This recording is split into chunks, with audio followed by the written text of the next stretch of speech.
ka bang kumain ng bopis? Baka hindi mo pa ito nagagawa. Ito ay manok na bopis. Kung gusto mo malaman kung anong rekado ang linagay ko ay panoorin mo lang ito hanggang dulo. Gumamit ako dito ng atay, puso, gizzard at breast ng manok. Una ay hugasan ng mabuti. At pakuluan ng gizzard ng manok. Maglagay ng katamtamang tubig at asin, takpan at pakuluan ito, at pakuluan hanggang lumambot. Hindi ko sinamang pakuluan ang chicken breast, puso at atay. Pwede nyong isamang pakuluan kung gusto nyo, matigas kasi ang gizzard kaya kailangang palambutin. Pag malambot na ang gizzard ay hanguin ito. I-drain at palamigin. At slice ng pang-bopis cut. Pwede din kayo gumamit ng food processor sa pag-chop ng meat kung meron kayo para hindi kayo mahirapan sa pag-chop. Pag na-slice na ang gizzard, isunod namang i-slice ang puso, chicken breast at liver. Pagtapos na ay maghanda ng kawali. Painitan ng kawali at maglagay ng cooking oil na gamit nyo sa bahay nyo. Pwede ang butter or olive oil. Gumamit ako ng aswete oil. Igisa ang sibuyas.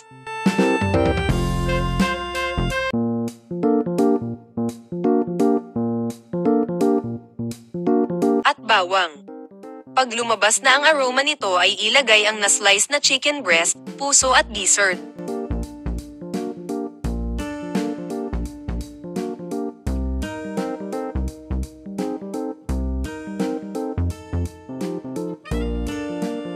Maglagay ng aswete powder kung wala ay pwede ang aswete oil.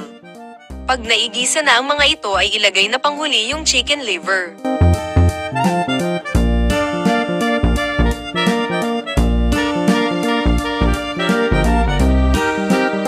Next, magdagdag ng gulay na gusto nyo. Naglagay ako ng patatas.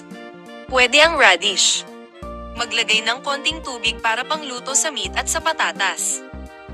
Maglagay ng dahon ng laurel. At paminta.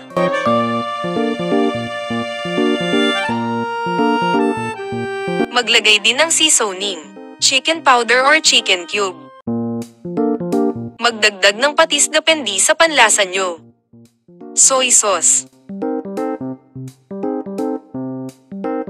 Konting vinegar para hindi mapanis agad. Naglagay din ako ng konting tomato paste. Ito ay optional.